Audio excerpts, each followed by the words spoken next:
J'espère que vous allez bien, j'espère que vous vous portez bien et j'espère que vous allez m'aider à comprendre parce que là je ne comprends plus rien. Sarahatan, ça fait plusieurs heures j'analyse. Je suis parti voir les sites internet de plusieurs médias émiratis. Je suis parti voir le site internet de l'ambassade d'Algérie aux Émirats Arabes Unis. J'ai revu ce que la presse algérienne a écrit ou l'a publié encore une fois sur le rôle malsain, diabolique des Émirats Arabes Unis contre la sécurité nationale en Algérie.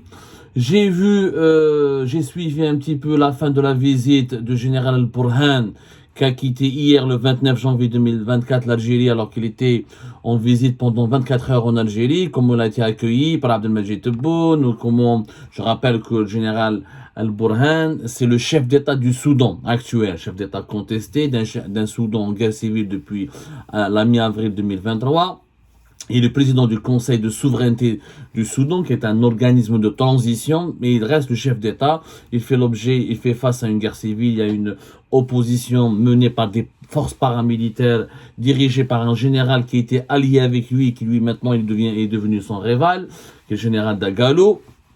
Mais bon, chefna au cours de la visite du général Abdel Fattah al-Burhan, comme Abdelmadjid Tebboune a qualifié indirectement, pour ne pas dire directement les Émirats, parce que je vous rappelle que Burhan a été accueilli à Alger à la suite d'un mois de novembre et de décembre très houleux entre le Soudan, entre les autorités soudanaises et les Émiratis. Les Émiratis ont expulsé des diplomates soudanais, le Soudan a expulsé des diplomates émiratis. Le numéro 2 de l'armée, l'adjoint, le général Yasser Atiyah, qui est l'adjoint du général Fattah al-Burhan, avait accusé les Émirats d'être un État mafia, qui donne des armes, qui fournit des armes à la rébellion soudanaise pour tuer des Soudanais, pour plonger le Soudan dans la guerre civile. Des accusations très graves. Le Soudan a accusé officiellement les Émiratis d'assister militairement et de s'ingérer dans les affaires internes du Soudan pour renverser les autorités actuelles du Soudan et les remplacer par les partisans du général Dagalo, l'homme qui dirige les paramilitaires en guerre contre l'armée régulière soudanaise. Donc, Abdelmadjid Tebboune, lors de ses entretiens avec le Burhan, lors de la conférence de presse, des déclarations de la presse commune, Abdelmadjid Tebboune a clairement dit que l'Algérie, elle est aux côtés du Soudan contre les forces du mal. Les forces du mal, c'est qui?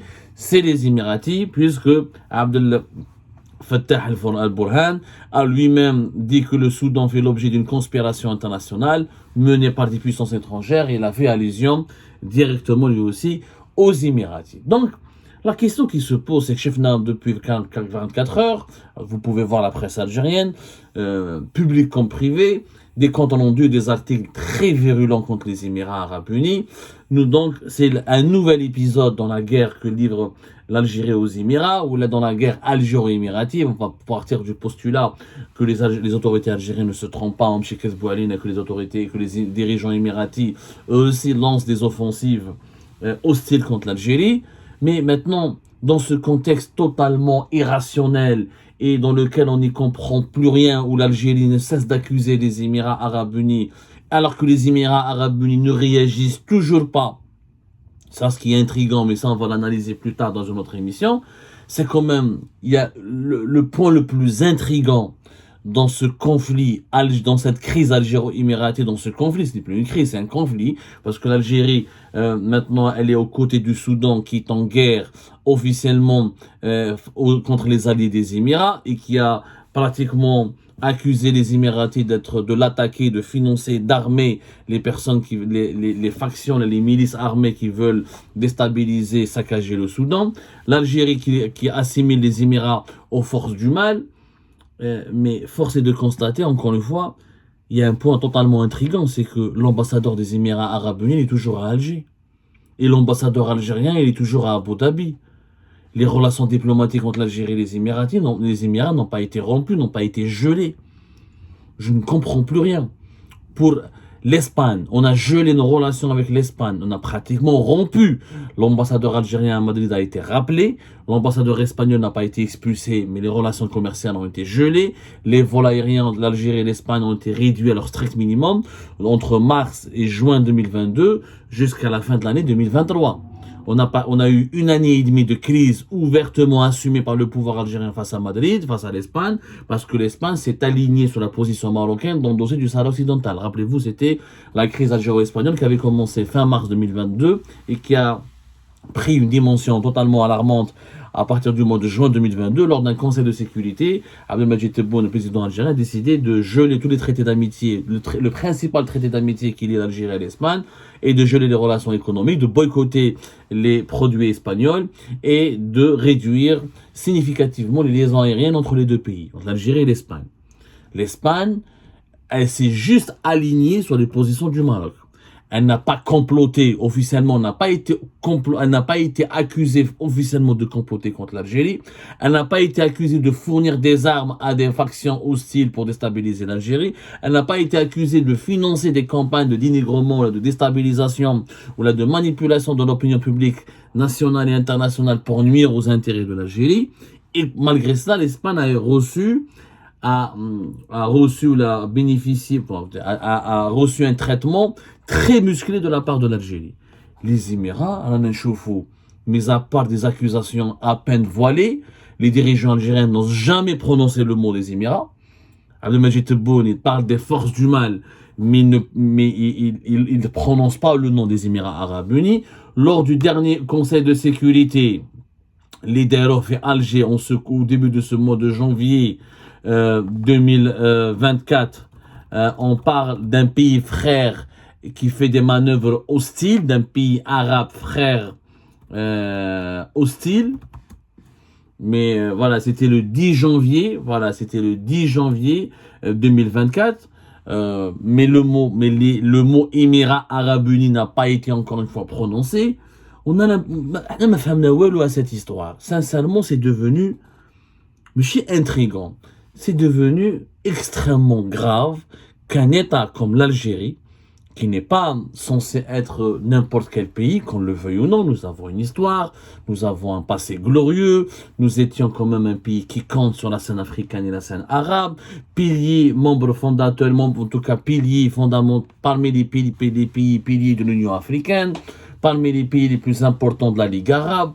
On a joué l'Algérie qui se comporte avec une certaine immaturité, avec une certaine inconscience, avec une certaine légèreté. J'ai l'impression que ce n'est pas sérieux cette histoire.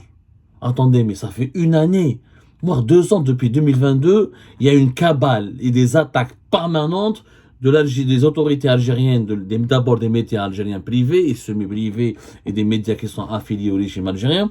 Ensuite, vers la fin de l'année 2023, c'était les médias publics, à travers notamment la radio publique algérienne.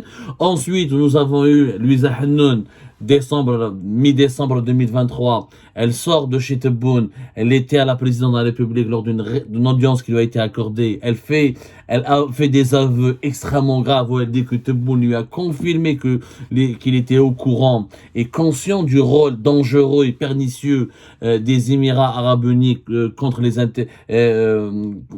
dans les manœuvres de déstabilisation de l'Algérie. Donc, c'est quand même une personnalité politique qui, lors d'une conférence de presse, elle dit que le président m'a confirmé les graves accusations qu'elle portait contre les Émirats et les soupçons extrêmement dangereux qui pèsent à leur rencontre.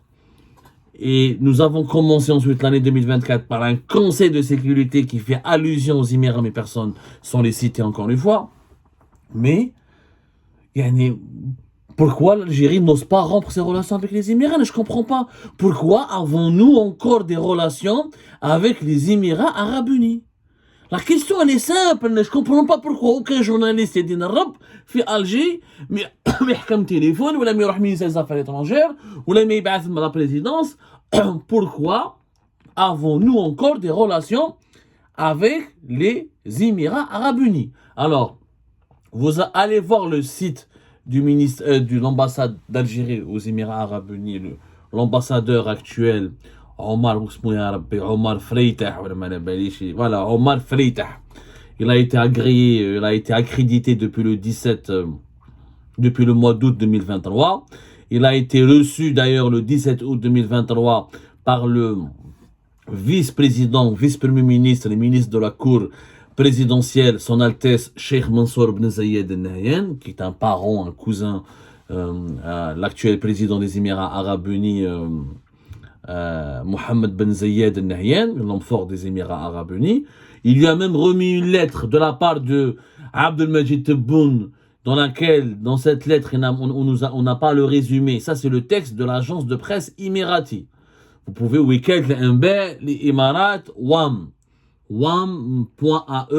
vous avez la photo de l'ambassadeur algérien, le 18 août 2023, avec le haut responsable, le numéro 2, je ne sais pas quel est le numéro 3, le vice-président en tout cas, et vice-premier ministre Emirati.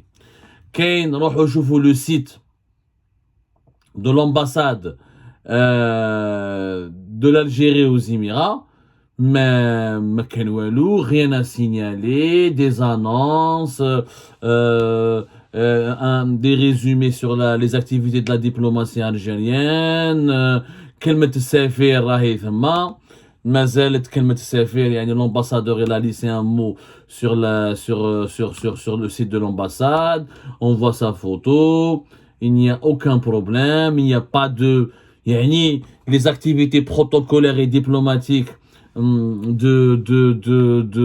l'Algérie et les Émiratis ont été totalement maintenues. Mais il n'y a aucun problème. Depuis août 2023 et l'entrée en fonction officielle de l'ambassadeur d'Algérie à Abu Dhabi, mais il n'y a pas de problème. L'Algérie officiellement n'a pas protesté, ne proteste pas. يعني فهمونا والله ما فهمنا, ça devient de la schizophrénie. Dans les médias, on insulte les Émiratis.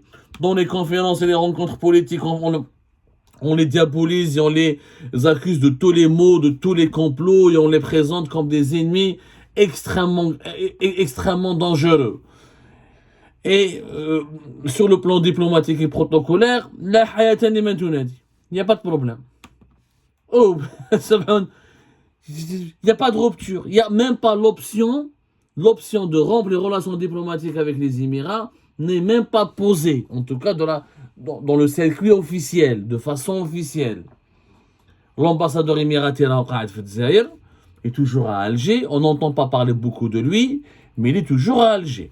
Alors quand nous, on a posé la question à nos sources, parce que nous, on est des journalistes, et on essaie de faire notre travail quand même et de comprendre qu'est-ce qui se passe et pourquoi l'Algérie qui accuse ouvertement, qui formule des accusations extrêmement graves à l'encontre des Émirats, mais qui ne fait rien pour rompre ses relations.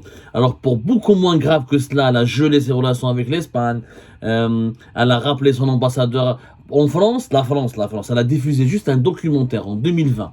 Rappelez-vous le documentaire sur le Hirak, t'as France 5. C'était en mai 2020. L'Algérie a rappelé son ambassadeur. Elle a dit un documentaire, il fait France 5. Juste un documentaire, c'était fin mai 2020. Pour un documentaire diffusé à la télé. Et l'Algérie, elle est très sensible, très susceptible. Elle n'accepte jamais, la nouvelle Algérie en tout cas du système Tebboune, a vraiment du mal à accepter. Il ne tolère même pas la moindre intrusion dans les affaires politiques internes. La preuve, avec la France, un média public en a parlé, l'ambassadeur algérien a été rappelé, crise politique avec les deux pays. Les Émirats, ils n'ont pas diffusé de documentaires. On les accuse de comploter, de vouloir préparer la guerre contre l'Algérie, d'entraîner l'Algérie dans des conflits armés qui lui porteront un énorme préjudice. Elle est accusée d'armer le Maroc contre l'Algérie, de soutenir le développement du lobby israélien dans la région d'Afrique du Nord, de semer la zizanie en Tunisie, en Mauritanie, en Libye, pour torpiller les bonnes relations avec l'Algérie et pour provoquer un mouvement d'hostilité générale contre l'Algérie. C'est des accusations extrêmement graves. Je le dis depuis l'indépendance du pays, je n'ai pas eu connaissance d'un épisode ou d'une séquence au cours de laquelle les autorités algériennes, l'État algérien, a formulé de tels reproches, ou là de reproches aussi dangereux, aussi graves, à l'encontre d'un autre pays.